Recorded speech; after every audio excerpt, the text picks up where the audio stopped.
എന്ന് പറഞ്ഞ സാഹചര്യം ഇവിടെ മുജാഹിദുകൾ തൗഹീദ് പഠിച്ചു കഴിഞ്ഞു, കൂടുതൽ കൂടുതൽ അറിഞ്ഞുകൊണ്ടിരിക്കുന്നു. അങ്ങ് മംഗലാപുരത്ത് യാ ശൈഖ് മുഹ്യിദ്ദീൻ അബ്ദുൽ ഖാദർ ജീലാനി ഇഹ്ദിനസ് സിറാത്തൽ മുസ്തഖീം എന്ന് പ്രാർത്ഥിക്കാമോ എന്ന് ചോദിച്ചപ്പോൾ ഔദ്യോഗിക സമസ്തയുടെ ആളുകൾ കൊടുത്ത മറുപടി ഒരു കുഴപ്പമില്ല, അതിൽ ശിർക്കില്ല എന്നാണ്. അതെ, ഇഹ്ദിനസ് സിറാത്തൽ മുസ്തഖീം എന്ന് മുഹ്യിദ്ദീൻ ശൈഖിനോട് പ്രാർത്ഥിക്കാം.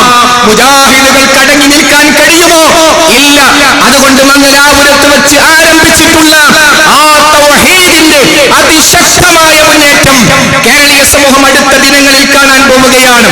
ഒക്ടോബർ 4 പെരിന്തൽമണ്ണയിലും ഒക്ടോബർ 11 കോഴിക്കോട്ടും ഒക്ടോബർ 13 തിരുവനന്തപുരത്തും കഴിഞ്ഞാൽ കേരളത്തിന്റെ മിക്ക മേഖലകളിലും ശാഖകളിലും അതേപോലെ തന്നെ വീടുകളിലേക്ക് കയറിച്ചെന്നും ഈ പ്രവാചക നിന്ദക്കെതിരെ സംസാരിക്കുകയും എന്നാൽ പ്രവാചക അധ്യാപനങ്ങളിൽ പ്രവാചകന്റെ ആസാറുകൾക്ക് നൽകിയിട്ടുള്ള പ്രത്യേക ഹദീസുകളെ നിഷേധിക്കുന്നവരെ തുറന്നു കാണിക്കുകയും ചെയ്യുന്നതോടൊപ്പം പ്രഥമവും പ്രധാനവുമായ ദൗത്യം റബ്ബ് സുബ്ഹാനഹു വ തആലയോട് മാത്രമേ വിളിച്ചു പ്രാർത്ഥിക്കാൻ പാടുള്ളൂ. ഖബർ സിയാറത്താണ് വേണ്ടത്, ഖബർ പൂജ പഠിപ്പിക്കുന്നില്ല എന്ന മഹത്തായ ദൗത്യം. സഹോദരങ്ങളെ, ഞാൻ ദീർഘിപ്പിക്കുന്നില്ല. മഗ്‌രിബിന് ശേഷം ഇവിടെ ഈ കേശവുമായി ബന്ധപ്പെട്ട് ലോകത്തുടനീളമുള്ള വിഷയങ്ങളെ കുറിച്ച് സംസാരിക്കുന്നതാണ്. അതേപോലെ തന്നെ മുഖാമുഖം ഇവിടെ നടക്കുന്നതാണ്. ഈ പരിപാടി ഉദ്ഘാടനം ചെയ്യേണ്ടിയിരുന്ന എന്റെ പ്രിയപ്പെട്ട സുഹൃത്ത് ISM സംസ്ഥാന പ്രസിഡന്റ് PK അഷ്റഫ്, അദ്ദേഹം ദഅവത്തുമായി ബന്ധപ്പെട്ട ഒരു യാത്രയിൽ ഒരു ആക്സിഡന്റിൽ പെടുകയും അദ്ദേഹത്തിന്റെ കൈയുടെ സ്ഥാനം തെറ്റുകയും അങ്ങനെ അദ്ദേഹം അല്പം വേദന സഹിച്ചുകൊണ്ട് വിശ്രമത്തിലാണ്. അതുകൊണ്ടാണ് ഈ പരിപാടിയിലേക്ക് എത്താൻ സാധിക്കാതെ പോയത്. അല്ലാഹു സുബ്ഹാനഹു വ തആല നമ്മുടെ സഹോദരന്റെ അസുഖം എത്രയും പെട്ടെന്ന് ഭേദമാക്കുകയും ദഅവത്തിന്റെ ഈ ശക്തമായ ആവേശത്തിൽ വീണ്ടും മുന്നേറുവാൻ അദ്ദേഹത്തിന് തൗഫീഖ് നൽകി അനുഗ്രഹിക്കുകയും ചെയ്യുമാറാകട്ടെ. വആഖിറു ദഅവാനാ അൽഹംദുലില്ലാഹി റബ്ബിൽ ആലമീൻ. അസ്സലാമു അലൈക്കും വറഹ്മത്തുള്ളാഹി.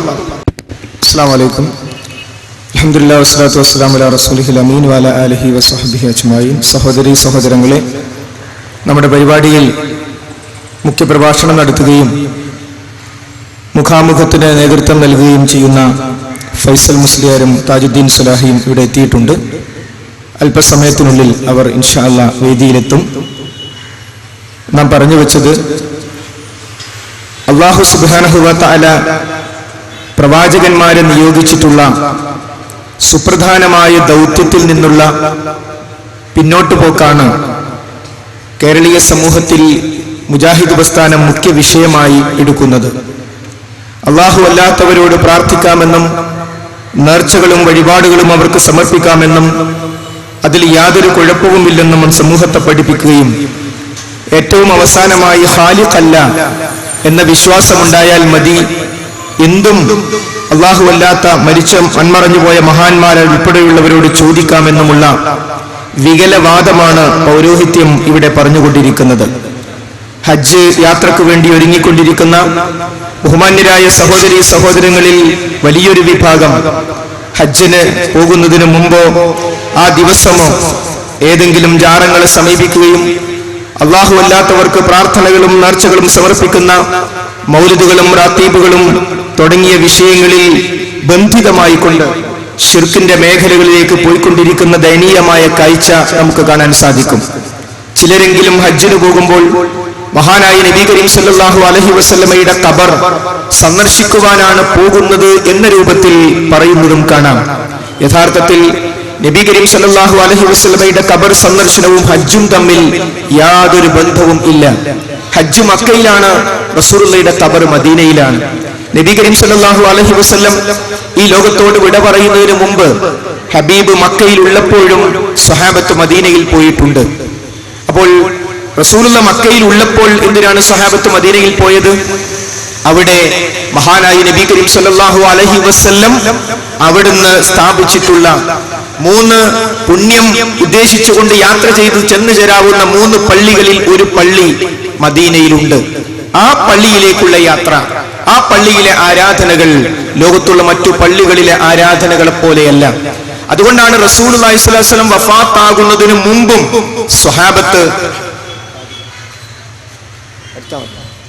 സ്വഹാബത്ത് റളിയല്ലാഹു അൻഹും മദീനയിലേക്ക് പോയിട്ടുള്ളത്. അപ്പോൾ അതുകൊണ്ട് സമൂഹത്തിന്റെ വികലവാദങ്ങളിൽ ഒന്നാണ് നബി കരീം സല്ലല്ലാഹു അലൈഹി വസല്ലമയുടെ ഖബറിന്റെ അടുത്തേക്കാണ് പോകുന്നതെന്നും ചിലരെങ്കിലും റസൂലുള്ളാഹിയുടെ ഖബറിന്റെ അടുത്ത് നിന്ന് എന്റെ ഇന്ന കാര്യം പറയണമെന്ന് വസിയ്യത്ത് ചെയ്യുന്ന ശിർക്കൻ വസിയ്യത്തുകൾ പോലും നമുക്കിന്ന് കാണാനും കേൾക്കാനും കഴിയും.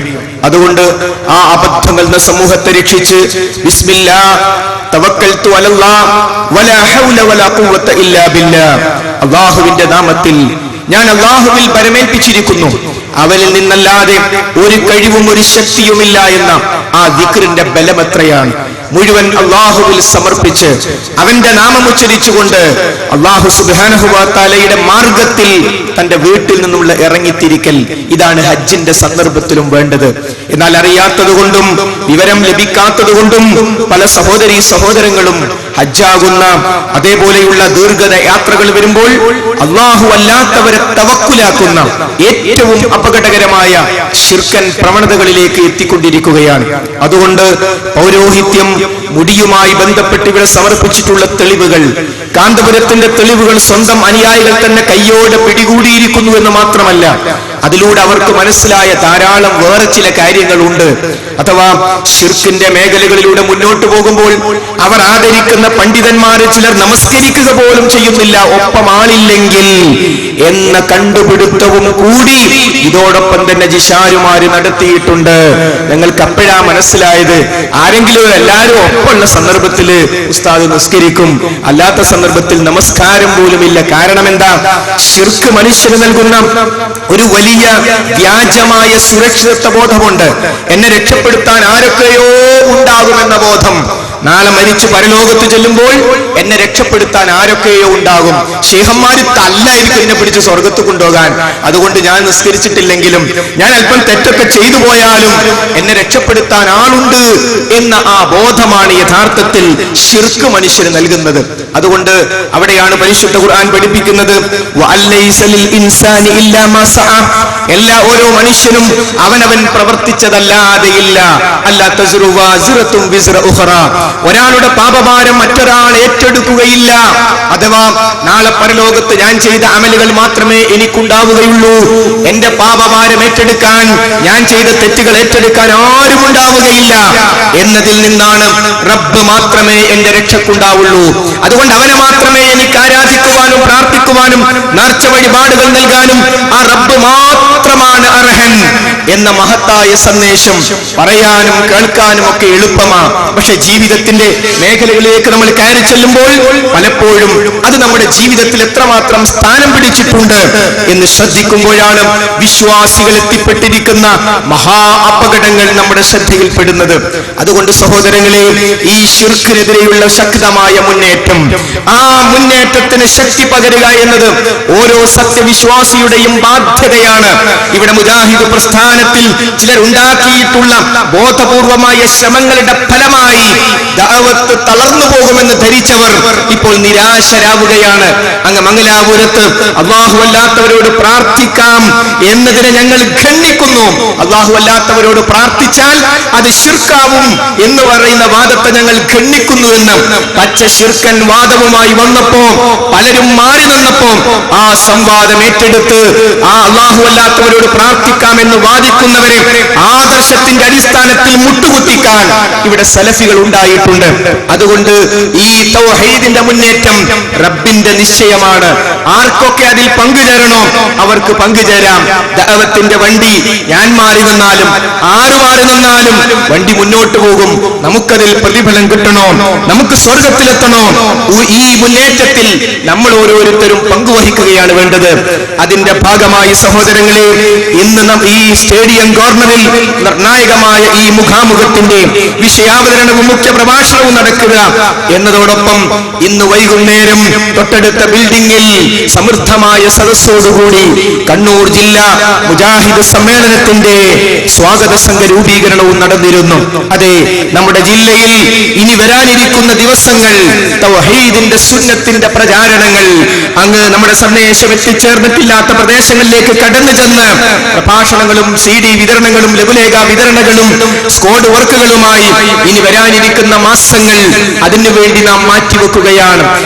ഏറ്റവും പ്രധാനമായി ഈ അടുത്ത 18-ാം തീയതി ഇൻഷാ അല്ലാഹ് ഒക്ടോബർ 18-ാം തീയതി നമ്മുടെ ജില്ലയുടെ അങ്ങേയറ്റമായ പയ്യന്നൂരിൽ വെച്ച് മുജാഹിദ് ജില്ലാ സമ്മേളനത്തിന്റെ മഹത്തായ പ്രഖ്യാപന സമ്മേളനം ഇൻഷാ അല്ലാഹ് ഗാന്ധി പാർക്കിൽ വെച്ച് അല്ലെങ്കിൽ ഏറ്റവും സൗകര്യപ്രദമായ സ്ഥലത്ത് വെച്ച് ഒക്ടോബർ 18-ാം തീയതി വെള്ളിയാഴ്ച നടക്കുകയാണ്. അതോടൊപ്പം ഡിസംബർ മാസത്തിൽ നമ്മുടെ ജില്ലയിലെ അങ്ങേയറ്റമായ കടവത്തൂർ പ്രദേശത്ത് പ്രത്യേകം തയ്യാറാക്കുന്ന സലഫി നഗറിൽ വെച്ച് രാവിലെ മുതൽ വൈകുന്നേരം വരെ നീണ്ടു നിൽക്കുന്ന മതപഠന ക്യാമ്പും സെമിനാറും നടക്കുകയാണ്. ഈ രണ്ട് പരിപാടികൾ രണ്ടറ്റങ്ങളിൽ നടക്കും. ഇൻഷാ അല്ലാഹ് കണ്ണൂർ ടൗണിന്റെ തൊട്ടടുത്ത പ്രദേശമായ കമ്പിലിന്റെ അടുത്ത് പ്രത്യേകം തയ്യാറാക്കിയിട്ടുള്ള സലഫി നഗറിൽ വെച്ച് ഒരു പുതിയ പ്രദേശത്തേക്ക് കടന്നു ചെന്നുകൊണ്ട് തൗഹീദിന്റെ പ്രചാരണത്തിന്റെ ഭാഗമായി മഹത്തായ ജില്ലാ സമ്മേളനവും ഇൻഷാ അല്ലാഹ് നടക്കാൻ പോവുകയാണ്. തൗഹീദിന്റെ സുന്നത്തിന്റെ പ്രചാരകരെ സംബന്ധിച്ചിടത്തോളം ഇനി വിശ്രമമില്ലാത്ത നാളുകളാണ്. ആർക്കു വേണ്ടി? ഓരോരുത്തർക്കു വേണ്ടി. നമ്മെ ഓരോരുത്തരെയും റബ്ബ് ഏൽപ്പിച്ചിട്ടുള്ള മഹത്തായ ദൗത്യ നിർവഹണം ആരെയും കാണിക്കാനല്ല, ആരോടും സർട്ടിഫിക്കറ്റ് കിട്ടാനല്ല, മറിച്ച് പ്രവാചകന്മാർ ചെയ്തിട്ടുള്ള മഹാന്മാരായ സ്വഹാബത്ത് റളിയല്ലാഹു അൻഹും നമുക്ക് ബാധ്യതയായി നിശ്ചയിച്ച് അവർ നമുക്ക് മാതൃകയായിട്ടുള്ള തൗഹീദിന്റെ സുന്നത്തിന്റെ പ്രചാരണം നമ്മുടെ ബാധ്യതയാണ്. ചെറിയൊരു പബ്ലിസിറ്റി കൊണ്ട് ഇവിടെ നമുക്ക് ഉൾക്കൊള്ളാൻ പറ്റാത്ത തരത്തിൽ ഒരു ജനാവലി ഇങ്ങോട്ട് ഒഴുകി വന്നത് ഇവിടെ പ്രസംഗിക്കുന്ന ആരെയെങ്കിലും കണ്ടിട്ടല്ല, ആരെങ്കിലും പ്രൊമോട്ട് ചെയ്യാനല്ല. അങ്ങനെ വ്യക്തിപരമായ ഒരു പ്രത്യേകതയും ആർക്കെങ്കിലും പ്രത്യേകത കൽപ്പിക്കുന്ന ഏർപ്പാടും സലഫി മാർഗത്തിലില്ല എന്ന് നമുക്കറിയാം. മറിച്ച് എവിടെയാണ് ആദർശമുള്ളത്, എവിടെയാണ് ആദർശ പ്രചാരണമുള്ളത്, അതാണ് ഇവിടെ പരിഗണിക്കുന്നത്. അതുകൊണ്ട് സഹോദരങ്ങളെ, ഈ ദൗത്യ നിർവഹണം നമ്മൾ ഓരോരുത്തരും ഏറ്റെടുക്കണം. 18-ാം തീയതി ഇൻഷാ അല്ലാഹ് പയ്യന്നൂരിൽ നടക്കുന്ന ആ പ്രഖ്യാപന സമ്മേളനത്തിൽ ISMന്റെ സംസ്ഥാന പ്രസിഡന്റ് TK അഷ്റഫും മുജാഹിദ് ബാലുശ്ശേരിയും ഇൻഷാ അല്ലാഹ് ആ പരിപാടിയിൽ മുഖ്യമായി പ്രഭാഷണങ്ങൾ നടത്തുന്നതാണ്. അതേപോലെ കടവത്തൂരിൽ നടക്കുന്ന സെമിനാർ, രാവിലെ മുതൽ വൈകുന്നേരം വരെ നീണ്ടു നിൽക്കുന്ന ആ ഡിസംബർ മാസത്തിൽ നടക്കുന്ന സെമിനാർ നമ്മൾ കുടുംബസമേതം പങ്കെടുക്കേണ്ടുന്ന, നമ്മുടെ അനുഭാവികളെയും പ്രവർത്തകരെയും പങ്കെടുപ്പിക്കുകയും ചെയ്യേണ്ടുന്ന ആ ജില്ലാ സെമിനാറും മതപഠന ക്യാമ്പും നമ്മൾ പ്രത്യേകം ശ്രദ്ധിക്കണം. ജനുവരി 19-ാം തീയതിയോ സൗകര്യപ്രദമായ ഒരു ഡേറ്റിലോ കമ്പിലിനടുത്ത് പ്രത്യേകം തയ്യാറാക്കിയ സലഫി നഗറിൽ വെച്ച് മുജാഹിദ് ജില്ലാ സമ്മേളനം നടക്കുമ്പോൾ ആ സമ്മേളനത്തിന് മുമ്പ് ഓരോ വീട്ടിലും മുജാഹിദ് സമ്മേളനം നടക്കണം. ആ വീടുകളിലേക്ക് നമ്മുടെ CD എത്തണം. ആ CD ആ കുടുംബം ഒന്നിച്ചു കേൾക്കുന്നതോടുകൂടി ബഹുമാന്യരായ അമുസ്ലിം വീടുകളിൽ മുജാഹിദ് സമ്മേളനമായി, മുസ്ലിം വീടുകളിൽ മുജാഹിദ് സമ്മേളനമായി. ഇനി CD കേൾക്കാത്തവർക്ക്, അങ്ങാടിയിൽ വരുന്നവർക്ക് അങ്ങാടികളിൽ നമ്മുടെ സന്ദേശത്തിന്റെ പ്രഭാഷണങ്ങൾ നടക്കണം. അതേപോലെ തന്നെ സ്ക്വാഡ് വർക്കുകളിലൂടെ നമ്മൾ സന്ദേശങ്ങൾ കൈമാറേണ്ടതുണ്ട്. ഇങ്ങനെ നമ്മുടെ മരണത്തിന് മുമ്പ് നമുക്ക് ചെയ്യാവുന്ന ദഅവത്ത്, ഏറ്റവും വലിയ ഉത്തരവാദിത്തം നെഞ്ചിലേറ്റിക്കൊണ്ട് മുന്നോട്ട് പോകാൻ സഹോദരീ സഹോദരന്മാരെ, ഈ സന്ദർഭത്തിൽ നാം പ്രത്യേകം തയ്യാറെടുക്കേണ്ടതുണ്ട്. മുജാഹിദ് പ്രസ്ഥാനത്തെ സംബന്ധിച്ചിടത്തോളം ഇന്ന് ഇവിടെ നടക്കാൻ പോകുന്ന ഈ മുഖാമുഖത്തിനൊരു പ്രത്യേകതയുണ്ട്. ഞാൻ സൂചിപ്പിച്ചതുപോലെ ഈ വിഷയത്തിൽ ആദ്യമായാണ് ഒരു പരസ്യമായ മുഖാമുഖം നമ്മൾ സംഘടിപ്പിക്കുന്നത്. ഈ മുഖാമുഖത്തിന് മുജാഹിദ് പ്രസ്ഥാനത്തിന്റെ ധൈര്യം എന്താണ്? പ്രമാണം കയ്യിലുണ്ട് എന്നത് മാത്രമാണ്. തെളിവ് കയ്യിലുണ്ട്. ഈ കഴിഞ്ഞ മുജാഹിദ് പ്രസ്ഥാനത്തിന്റെ ഉള്ളിലേക്ക് പൊളിറ്റിക്സുമായി ചിലർ കടന്നുവന്ന് ജിന്നും സിഹറും വിഷയമാക്കി ജനങ്ങളെ കൺഫ്യൂഷനിലാക്കി. ആ കൺഫ്യൂഷന്റെ ഇടയിലൂടെ തങ്ങളുടെ പാർലമെന്ററി വ്യാമോഹം നേടിയെടുക്കുവാനും സ്വാർത്ഥ താല്പര്യങ്ങൾക്കു വേണ്ടി മുജാഹിദ് പ്രസ്ഥാനത്തെ ദുരുപയോഗം ചെയ്തപ്പോൾ 100ഓളം മുഖാമുഖങ്ങൾ, നമ്മുടെ ഈ ജില്ലയിലടക്കം 100ഓളം മുഖാമുഖങ്ങൾ, ഏറ്റവും അവസാനം നമ്മുടെ കൂത്തുപറമ്പിൽ മുഖാമുഖം നടന്നു. പ്രത്യേക വളണ്ടിയർമാരില്ല, സ്വാഗത സംഘം ധാരാളമായി ചേർന്നിട്ടില്ല, സ്റ്റേജിൽ ഇത്ര അകലെ മാത്രമേ ആള് നിൽക്കാവൂ എന്ന് പറഞ്ഞിട്ടില്ല, ഇത്ര ചോദ്യമേ ചോദിക്കാവൂ എന്നും പറഞ്ഞിട്ടില്ല. വ്യാപകമായ മുഖാമുഖങ്ങൾ മുജാഹിദ് പ്രസ്ഥാനത്തിൽ നടത്താൻ സാധിച്ചു. എന്തുകൊണ്ട്? ആദർശം കയ്യിലുണ്ട് എന്നതുകൊണ്ട് മാത്രം. അതുകൊണ്ട് ഈ ആദർശ മുന്നേറ്റം അതിൽ പങ്കുചേരുകയും അതിനെ സഹായിക്കുകയും ചെയ്യുക എന്നത് നമ്മുടെ ഓരോരുത്തരുടെയും ഉത്തരവാദിത്തമാണ്. ആ ഉത്തരവാദിത്തം നമ്മൾ ഓരോരുത്തരും നിറവേറ്റേണ്ടതുണ്ട്. അതേപോലെ തന്നെ ഈ നാട്ടിൽ വളർന്നു പന്തലിച്ചു കൊണ്ടിരിക്കുന്ന തിന്മകളുടെ ലോകത്ത് അതിൽ നിന്നും സമൂഹത്തെ തടഞ്ഞു നിർത്താൻ ഇവിടെ ആരാണുള്ളത്? തൗഹീദിന്റെ അടിസ്ഥാനത്തിലുള്ള പരിശുദ്ധ ഖുർആനും നബി കരീം സല്ലല്ലാഹു അലൈഹി വസല്ലമയുടെ ചര്യയും ഇത് രണ്ടും ശക്തമായ പ്രചാരണം നടത്തുകയല്ലാതെ സമൂഹത്തെ തിന്മകൾ തടഞ്ഞു നിർത്താൻ ആത്യന്തികമായി മറ്റൊരു മാർഗവുമില്ല. ആ മാർഗത്തിന് വേണ്ടിയാണ് QHLS എന്ന് പറയുന്ന ഖുർആൻ ഹദീസ് ലേണിംഗ് സ്കൂൾ എന്ന് പറയുന്ന സംവിധാനം ശാഖകൾ തോറും നമ്മൾ തുടങ്ങിയിട്ടുള്ളത്. മീനങ്ങാടിയിൽ നടന്ന QHLSന്റെ സംസ്ഥാന സംഗമത്തിന് ശേഷം ദശക്കണക്കിന് QHLS ക്ലാസുകളാണ് വിവിധ ജില്ലകളിൽ ആരംഭിച്ചിട്ടുള്ളത്. നമ്മുടെ പ്രദേശത്തും അത്തരം ക്ലാസുകളുണ്ടെന്നും കുടുംബസമേതം ഖുർആനും ഹദീസും പഠിക്കുന്ന ക്ലാസുകളിലേക്ക് എത്തിച്ചേർന്ന് ദീനീ പഠനം നടക്കുന്നുണ്ട് എന്ന് ഉറപ്പുവരുത്താൻ സഹോദരന്മാരെ നമ്മൾ തയ്യാറാകേണ്ടതുണ്ട്. ആരോപണങ്ങളും ദുഷ്പ്രചാരണങ്ങളും സ്വാഭാവികമാണ്, അതെല്ലാ കാലഘട്ടത്തിലും ഉണ്ടായിട്ടുണ്ട്. അങ്ങനെ ഉണ്ടാകുന്ന സന്ദർഭത്തിൽ നാം ചെയ്യേണ്ടത് പിന്നോട്ടു പോകലല്ല, ഞാൻ നിഷ്പക്ഷമാണെന്ന പ്രഖ്യാപനമല്ല, മറിച്ച് ധാരാളക്കണക്കിന് അഭിപ്രായ വ്യത്യാസങ്ങൾ നിങ്ങൾ കാണുക തന്നെ ചെയ്യും. അങ്ങനെ അഭിപ്രായ വ്യത്യാസങ്ങൾ കാണുമ്പോൾ നിങ്ങൾ എന്ത് ചെയ്യണം?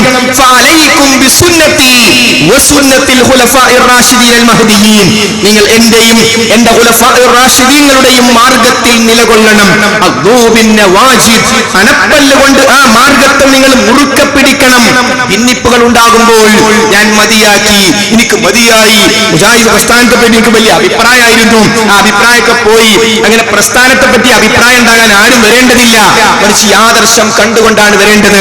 പ്രസ്ഥാനത്തിന്റെ വലിപ്പവും സെറ്റപ്പും അതിന്റെ ലെറ്റർ പേഡിന്റെ വലിപ്പവും നോക്കിയല്ല. ഈ പ്രസ്ഥാനത്തിന്റെ ആദർശം ഒരു മനുഷ്യന് സ്വർഗം സമ്മാനിക്കുന്ന ആദർശമാണ്. കാരണം അത് ഈ പ്രസ്ഥാനത്തിന്റെ നേതാക്കന്മാർ കൂടിയിരുന്ന് തീരുമാനിച്ചാലോചിച്ചുണ്ടാക്കിയതല്ല. അങ്ങനെ ഒരു തീരുമാനത്തിന്റെ കഷണം വന്നാൽ മുജാഹിദുകൾ അത് അംഗീകരിക്കുകയില്ല എന്നതിന്റെ ഒന്നാം തരം ഉദാഹരണമാണ് ഇപ്പോൾ കേരളത്തിൽ സംഭവിച്ചിരിക്കുന്നത്. അതെ, ഇവിടെ ഈ തൗഹീദിന്റെ മുന്നേറ്റം നടക്കുമ്പോൾ തൗഹീദിന്റെ വ്യാഖ്യാനവുമായി ബന്ധപ്പെട്ട് പുതിയൊരു ആശയം 2002 പിരിഞ്ഞുപോയ മടവൂർ വിഭാഗത്തിൽ നിന്ന് കടമെടുക്കുകയും അത് മുജാഹിദുകളുടെ മേൽ അടിച്ചേൽപ്പിക്കാൻ ശ്രമിച്ചപ്പോൾ മുജാഹിദുകൾ പറഞ്ഞു, തെളിവില്ലാതെ സ്വീകരിക്കുന്ന പ്രശ്നമില്ല, തെളിവില്ലാതെ സ്വീകരിക്കുന്ന പ്രശ്നമില്ല. അതുകൊണ്ട് നിങ്ങൾ പറഞ്ഞിരിക്കുന്ന ഈ നിർവചനം മുജാഹിദ് പ്രസ്ഥാനം ഇന്നേ വരെ പറഞ്ഞതിന് എതിരാണ്. 2002 പിരിഞ്ഞുപോയ ആളുകൾ ഇവിടെ വാദിച്ച കാര്യമാണ്, അത് അംഗീകരിക്കുന്ന പ്രശ്നമില്ല. കാരണം അത് അംഗീകരിക്കുന്നതോടുകൂടി ഇസ്ലാമിന്റെ വിശ്വാസ ആചാരങ്ങളിൽ തകരാറുകൾ വരും. അതാണ് യഥാർത്ഥത്തിൽ ഈ നബി കരീം സല്ലല്ലാഹു അലൈഹി വസല്ലമയുടെ ആസാറുകളുമായി ബന്ധപ്പെട്ട് അവിടുത്തെ തിരുശേഷിപ്പുകളുമായി ബന്ധപ്പെട്ട് വിവാദം നടക്കുമ്പോൾ ഒരു ശക്തമായ കൃത്രിമത്വം മടവൂർ വിഭാഗത്തിൽ നടത്തേണ്ടി വന്നു. എന്തായിരുന്നു അത്? ഒരു സ്വഹാബ വനിത നബി കരീം സല്ലല്ലാഹു അലൈഹി വസല്ലമയുടെ വിയർപ്പ് ഒരു കുപ്പിയിലാക്കി അത് സുഗന്ധമായി ഉപയോഗിക്കുന്നതുമായി ബന്ധപ്പെട്ട സ്വഹീഹായ ഹദീസ്, ഇമാം മുസ്ലിം അടക്കമുള്ള ആളുകൾ റിപ്പോർട്ട് ചെയ്ത ഹദീസ്, ഈ ആശയ സംവാദത്തിനിടെ കൃത്യമായി അങ്ങ് കേൾപ്പിച്ചു കൊടുത്തപ്പോ, മനസ്സിലാക്കി കൊടുത്ത സന്ദർഭത്തിൽ അവർക്ക് യാതൊന്നും പറയാനില്ല. വിയർപ്പിന് പ്രത്യേകതയില്ലെന്നോ അങ്ങനെ ഹദീസ് ഇല്ലെന്നോ അത് ശേഖരിച്ചു വെച്ചിട്ടില്ലെന്നോ ഒന്നും പറയാൻ സാധിച്ചില്ല. അങ്ങനെ പറയാൻ സാധിക്കാത്തപ്പോൾ നമ്മുടെ ജില്ലയിൽ വന്നുകൊണ്ട് മടവൂർ വിഭാഗത്തിന്റെ അബ്ദുസ്സലാം സുല്ലമി ഗ്രൂപ്പിൽപ്പെട്ട ഒരു പണ്ഡിതൻ പറഞ്ഞു, അതിൽ ബറക്കത്തുണ്ട് എന്നവർ പറഞ്ഞിട്ടില്ല, അതിൽ ബറക്കത്തുണ്ട് എന്നവർ പറഞ്ഞിട്ടില്ല. എന്നാൽ അതേ ഹദീസിന്റെ അവസാന ഭാഗത്ത് അതിൽ ബറക്കത്തുണ്ട് എന്ന് അവർ പറയുകയും നബി കരീം സല്ലല്ലാഹു അലൈഹി വസല്ലം അത് സമ്മതിച്ചു കൊടുക്കുകയും അത് അംഗീകരിച്ചു കൊടുക്കുകയും ചെയ്തതാണ് ആ റിപ്പോർട്ടിന്റെ അവസാന ഭാഗത്തുള്ളത്. നമ്മുടെ ജില്ലയിൽ തന്നെ പല ഭാഗത്തും ആ ഹദീസ് കട്ടുമുറിക്കുന്ന രംഗം ക്ലിപ്പിലൂടെ നമ്മൾ കാണിച്ചു കൊടുത്തിരുന്നു. അപ്പോൾ സഹോദരങ്ങളെ, ഇങ്ങനെ നബി കരീം സല്ലല്ലാഹു അലൈഹി വസല്ലമയുടെ അവിടുത്തെ തിരുചര്യയെ പോലും കട്ട് ചെയ്ത് അവതരിപ്പിച്ച് സമൂഹത്തിന് മുമ്പിൽ വികലമായി അവതരിപ്പിക്കുന്ന ഈ ഒരു അവസ്ഥ നമ്മുടെ മുമ്പിലുള്ളപ്പോൾ നമ്മുടെ ദൗത്യം വളരെ ശക്തമായി മുന്നോട്ട് പോകേണ്ടതുണ്ട്. മുജാഹിദുകളിൽ പലർക്കും ഞാൻ ചോദിക്കട്ടെ, ഈ വിവാദം ഉണ്ടാകുന്നതിന് മുമ്പ് ഇത്തരം ഒരു വിവരമുണ്ടായിരുന്നു? നബി കരീം സല്ലല്ലാഹു അലൈഹി വസല്ലമയുടെ മുടി അത് കേവലം ഒരു ബോഡി വേസ്റ്റ് അല്ല എന്ന വിവരം മുജാഹിദുകളിൽ പലർക്കും ഉണ്ടായിരുന്നില്ല.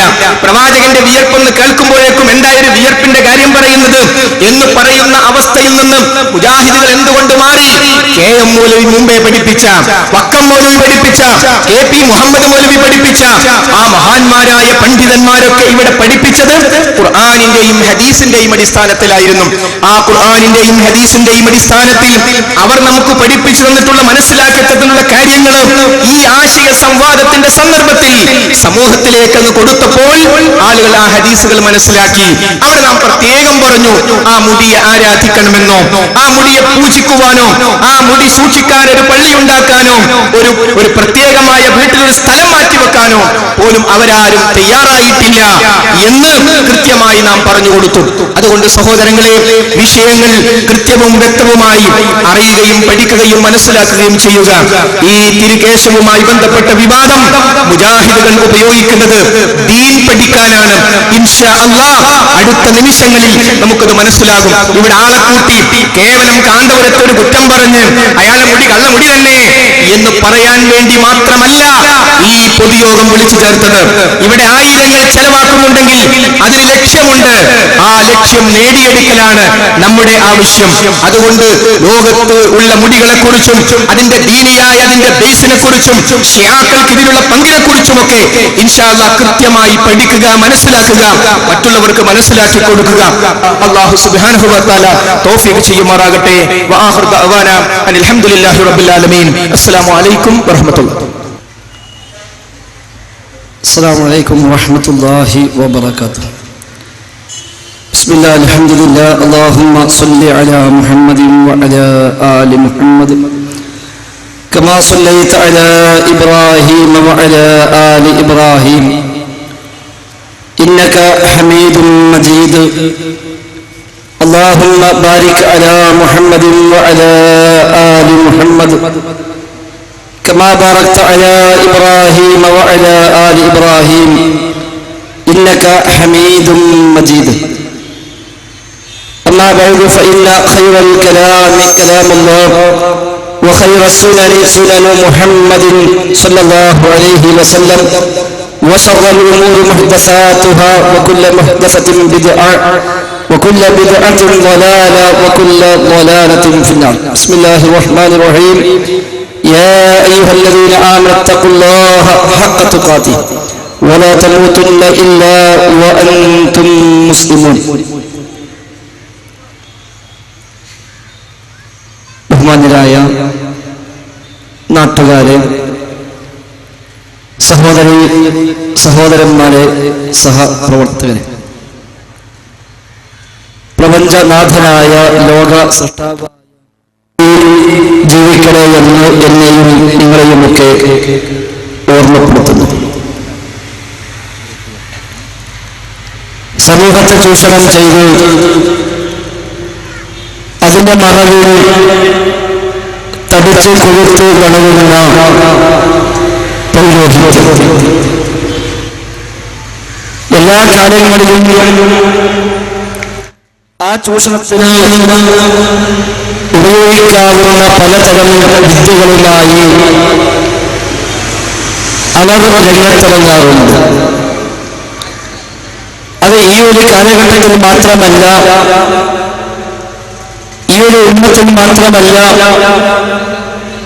ഏകദേശം മനുഷ്യ ചരിത്രത്തോളം തന്നെ ആ ചരിത്രത്തിനും പഴക്കമുണ്ട് എന്നതാണ് വസ്തുത.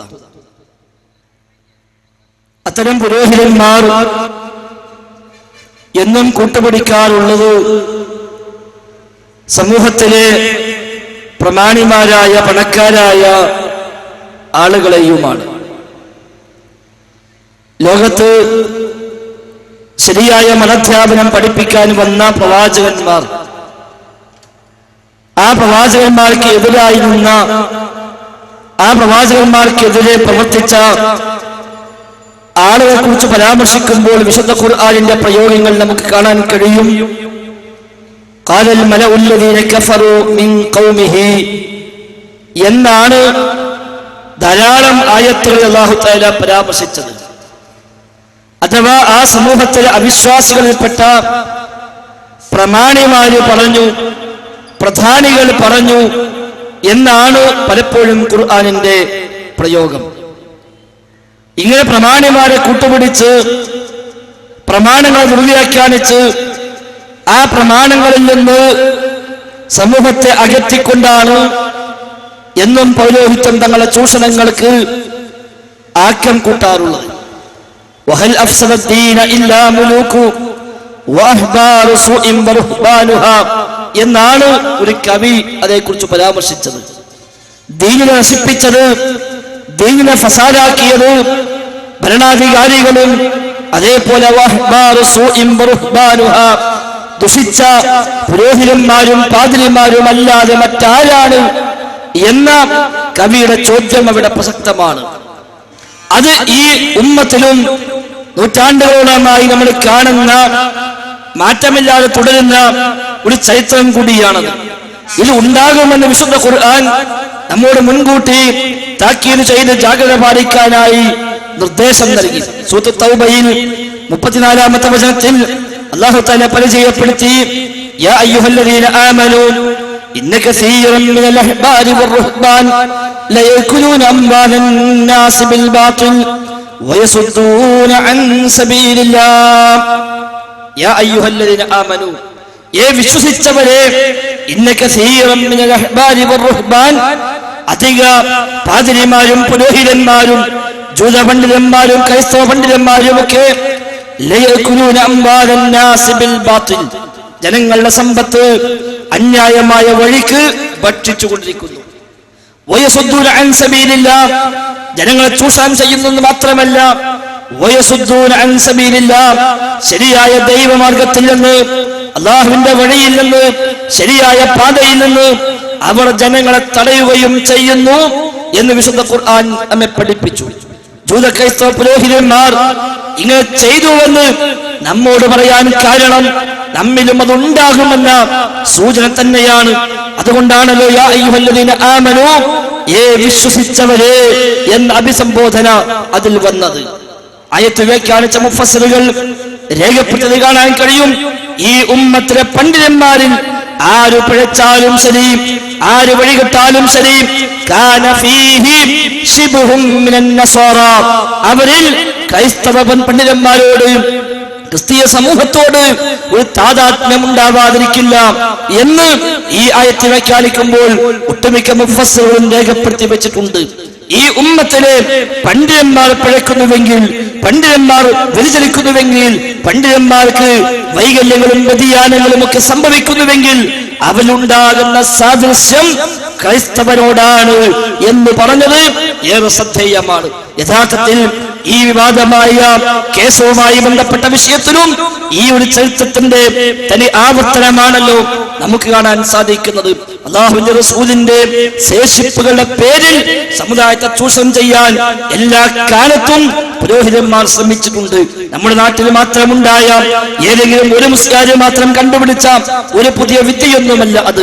പ്രമാണങ്ങളിൽ എന്തിനെല്ലാം മഹത്വമായി പഠിപ്പിച്ചുവോ അതിനെയെല്ലാം ദുരുപയോഗം ചെയ്യാൻ പൗരോഹിത്യം ശ്രമിച്ചുകൊണ്ടിരിക്കുമെന്ന കാര്യം തീർച്ചയാണ്.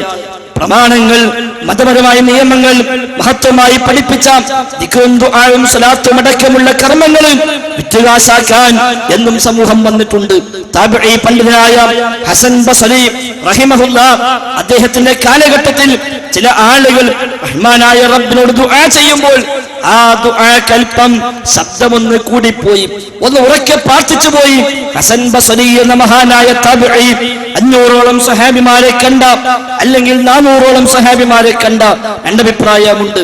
അങ്ങനെ 400-500 സഹാബിമാരെ കണ്ട് ആ സഹാബത്തിൽ നിന്ന് മതം പഠിച്ച താബിഈ പ്രമുഖനായ ഹസൻ ബസരി റഹിമഹുല്ലാഹ്, അദ്ദേഹം ഈ ഉറക്കെ പ്രാർത്ഥിച്ച ആളുകളോട് അദ്ദേഹം പറയുകയാണ്, ഞങ്ങളൊക്കെ കണ്ട, ഞങ്ങളൊക്കെ സഹവസിച്ച ആ സ്വഹാബത്ത്, വലഖദ് കാനൽ മുസ്ലിമൂൻ യജ്തഹിദൂന ഫിദ്ദുആ, ഞങ്ങളൊക്കെ കണ്ട മുസ്ലിമീങ്ങൾ അഥവാ സ്വഹാബിമാർ അവരൊക്കെ ധാരാളമായി പ്രാർത്ഥിക്കുമായിരുന്നു. പക്ഷേ വലാ യുസ്മഉ ലഹും സൗതുൻ, അവരുടെ ആ പ്രാർത്ഥനയ്ക്ക് ശബ്ദം കേൾക്കുമായിരുന്നില്ല, ശബ്ദം പുറത്തേക്ക് വരുമായിരുന്നില്ല. ഇൻ ഹുവ ഇല്ലൽ ഹംസു ബൈനഹും വബൈന റബ്ബിഹിം, അവിടെ ആ പ്രാർത്ഥന അവരും റഹ്മാനായ റബ്ബും തമ്മിലുള്ള രഹസ്യ സംഭാഷണങ്ങളായിരുന്നു. പ്രപഞ്ചനാഥനോട് മനസ്സ് തുറന്നു വെച്ച് എല്ലാം അറിയുന്ന, മനസ്സറിയുന്ന, ദൃശ്യവും അദൃശ്യവും അറിയുന്ന ആ പ്രപഞ്ച രക്ഷിതാവിന്റെ മുമ്പിൽ ഉള്ള സ്വകാര്യ ഭാഷണമായിരുന്നു അവിടൊക്കെ പ്രാർത്ഥനകൾ. എന്നാൽ നിങ്ങളുടെ പ്രാർത്ഥന ഇതാ ശബ്ദമുയർന്നിരിക്കുന്നു എന്ന് അദ്ദേഹം പറയുകയാണ്. ആ സ്വഹാബിമാർ അവരൊക്കെ സ്വകാര്യമായി ചെയ്യാൻ കഴിയുന്ന ഒരൊറ്റ ആരാധനയും പരസ്യപ്പെടുത്താൻ അവർ ഇഷ്ടപ്പെട്ടിരുന്നില്ല. സ്വകാര്യമായി